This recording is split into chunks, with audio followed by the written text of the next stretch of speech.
The 30 Years' War, one of the bloodiest and most devastating conflicts in European history, was not simply a war of politics or territory, it was a war rooted in the soul of Europe. It was a religious inferno fueled by centuries of tension between Catholicism and the growing tide of Protestantism.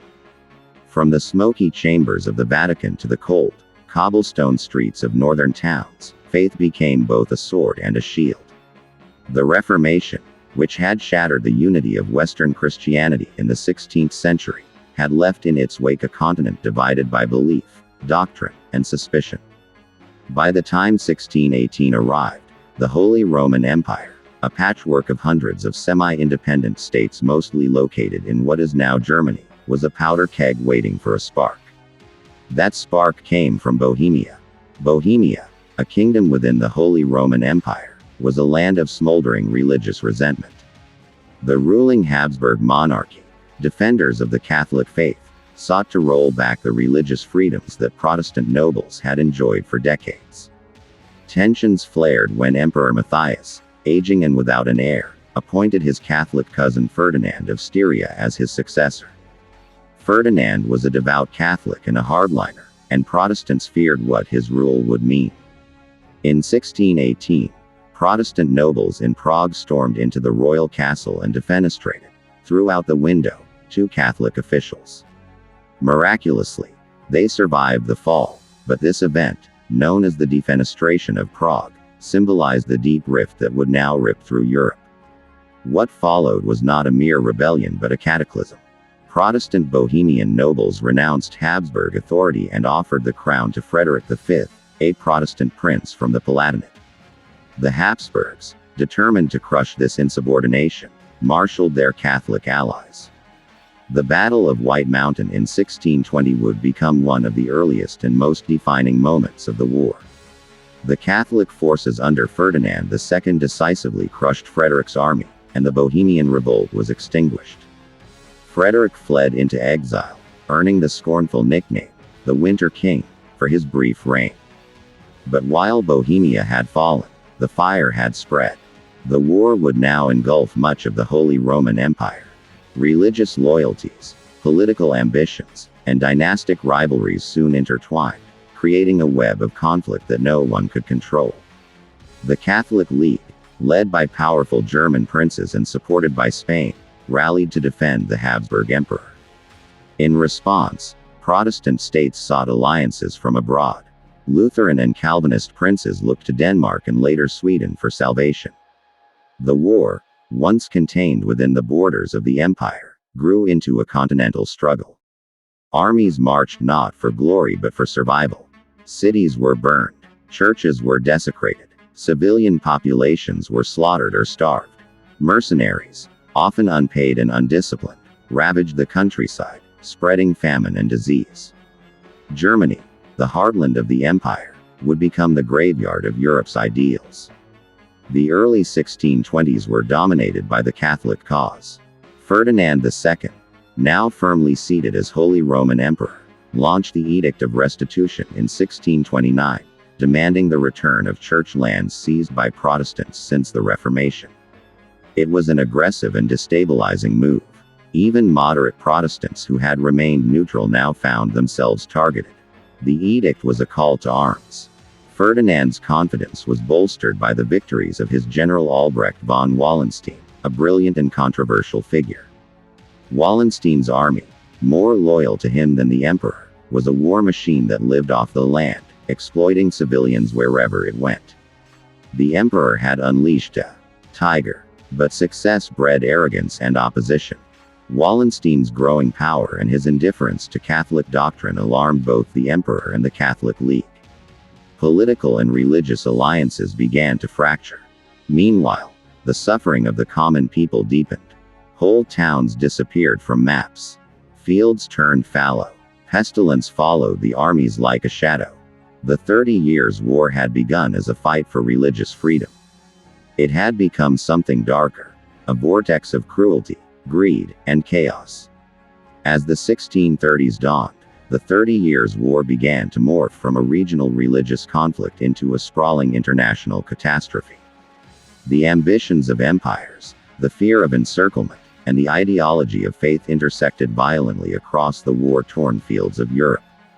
The Catholic Habsburgs, now dominant in the Holy Roman Empire and backed by their Spanish cousins, threatened to restore not only Catholic hegemony but also Habsburg supremacy across the continent. This growing dominance alarmed other powers, particularly Protestant states and even Catholic France, who feared being strangled by Habsburg encirclement. It was a paradox of politics and religion. In the name of balance, even Catholic France would eventually join the Protestant cause, not for the sake of theology, but for national interest. Before France's entry, however, the Protestant cause found a new and unexpected champion in King Gustavus Adolphus of Sweden. A brilliant military leader and devout Lutheran, Gustavus invaded northern Germany in 1630 with the blessing, and financial support, of France. His arrival was not merely a military maneuver but a symbolic turning point. The Swedes presented themselves as protectors of Protestant liberties, and Gustavus soon earned the title, Lion of the North. His disciplined army, equipped with modern tactics and formidable artillery, brought swift victories that revitalized the demoralized Protestant forces. The tide of war began to shift. The Battle of Breitenfeld in 1631 marked a decisive triumph for the Swedes and demonstrated the effectiveness of Gustavus's military reforms. For the first time in years, Protestant forces stood united and victorious. Gustavus's campaign pushed deep into southern Germany, threatening the Habsburg heartland. He was hailed as a liberator in many Protestant regions and gained allies across the empire. Yet his successes would be short-lived. In 1632, during the ferocious Battle of Lutzen, Gustavus Adolphus was killed. Though his army won the field, his death dealt a crippling psychological blow to the Protestant cause. Leadership fractured, and political divisions once again sapped momentum. Without Gustavus's charismatic leadership, the Protestant coalition struggled to maintain cohesion. Meanwhile, the Habsburgs had not been idle. Emperor Ferdinand II recalled Wallenstein, the controversial general he had earlier dismissed. Wallenstein returned to the field with his own vast army, determined not only to defeat the Swedes but to shape the future of the empire. His ambitions were no longer just military, they were political. He envisioned a reformed empire under his influence, perhaps even independent from the emperor's control. Such aspirations, combined with his secretive negotiations with enemy powers, led to growing distrust. In 1634, Wallenstein was assassinated on orders likely approved by the emperor himself. Power struggles had now infected every level of the war. No one was immune to betrayal. Even as leaders died and alliances shifted, the civilian population bore the brunt of the conflict.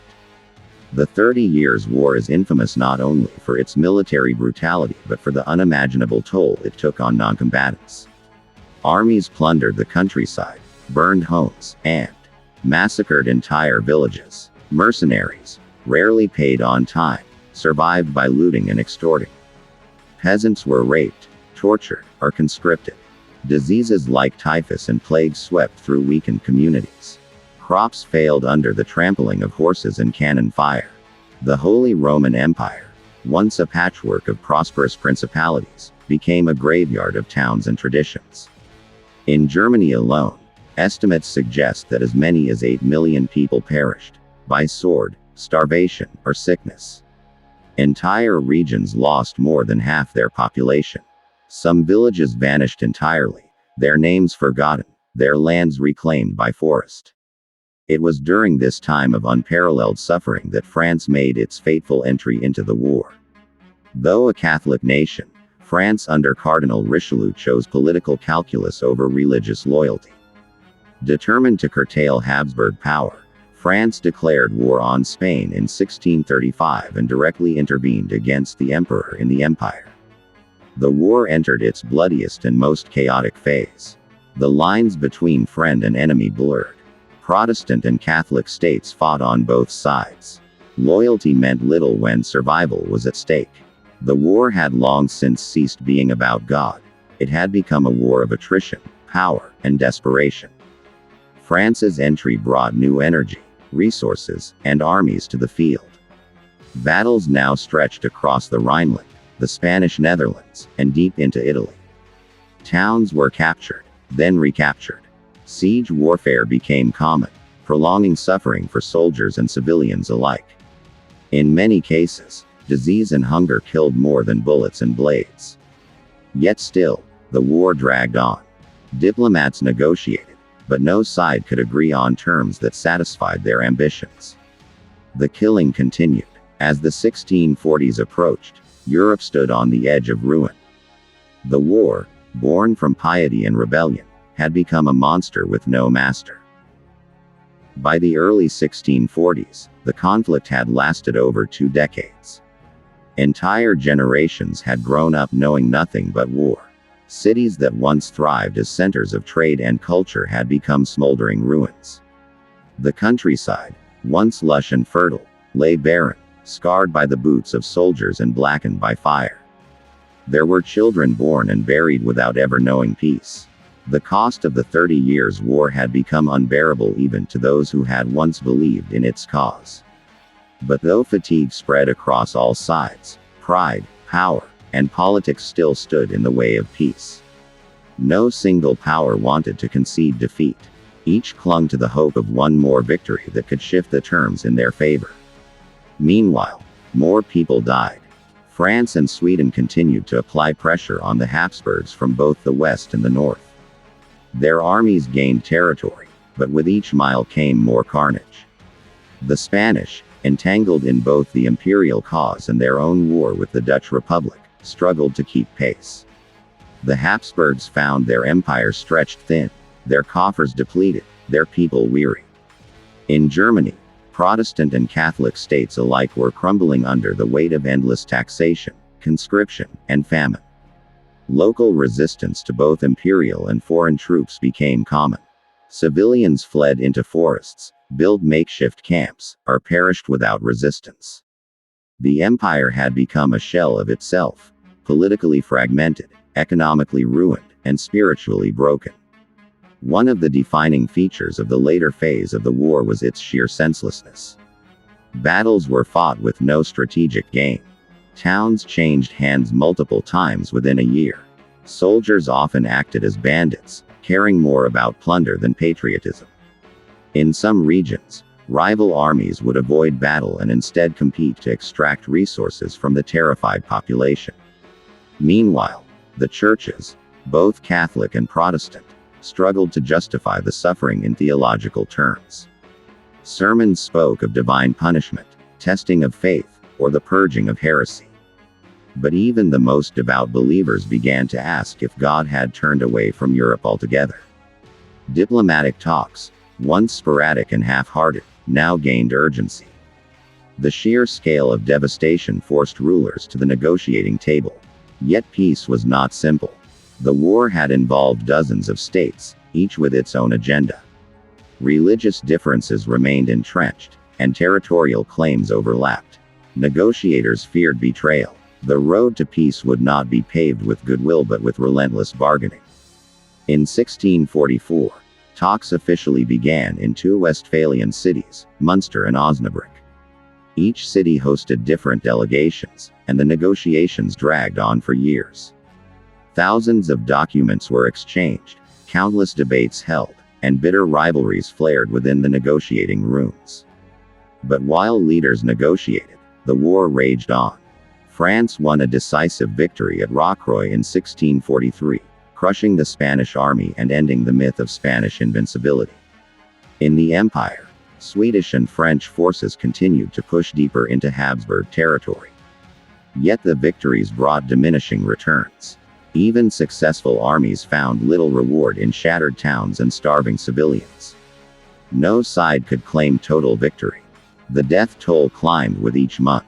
Every gain seemed to come at the cost of a city or a generation. By 1646, exhaustion had become universal. Armies were falling apart. Soldiers deserted in droves. Monarchs faced internal revolts and economic collapse. Religious unity was no longer considered worth the price of further destruction. At last, the idea of compromise, once unthinkable, became inevitable. The diplomats at Munster and Osnabrück began to make headway. They carved borders, codified religious rights, and attempted to reshape Europe in a way that could prevent another war of this scale. The road had been long, and the price had been staggering. But after 3 decades, peace began to emerge from the smoke. In 1648, 30 years after the first shots had echoed through the streets of Prague, the 30 Years' War came to an end with the Peace of Westphalia. The treaties signed at Munster and Osnabrück would not just bring an end to the bloodshed, they would change the very foundations of Europe. The Peace of Westphalia marked the death of the old dream of religious uniformity and the birth of the modern nation-state. It was a turning point in history. The Holy Roman Empire survived in name, but its authority was shattered. The emperor, once considered the guardian of Christendom, had been reduced to a figurehead. Real power lay now in the hands of princes and electors, each ruling their territories with near complete sovereignty. The religious settlements confirmed the Peace of Augsburg, 1555, but expanded its provisions. Rulers could still choose the official religion of their territory, Catholic, Lutheran, or Calvinist, but individuals were now given more protection to practice their faith privately. The principle of cuius regio, eius religio remained, but with new safeguards. It was a step away from religious tyranny. It did not heal all wounds, but it stemmed the bleeding. For millions of Europeans, it meant an end to persecution, at least for the time being. Politically, the map of Europe was redrawn. France emerged stronger, gaining territories in Alsace and securing influence in Germany. Sweden gained lands along the Baltic and recognition as a major power. The Dutch Republic, after decades of fighting, was finally recognized as an independent nation, severing its ties to the Spanish crown.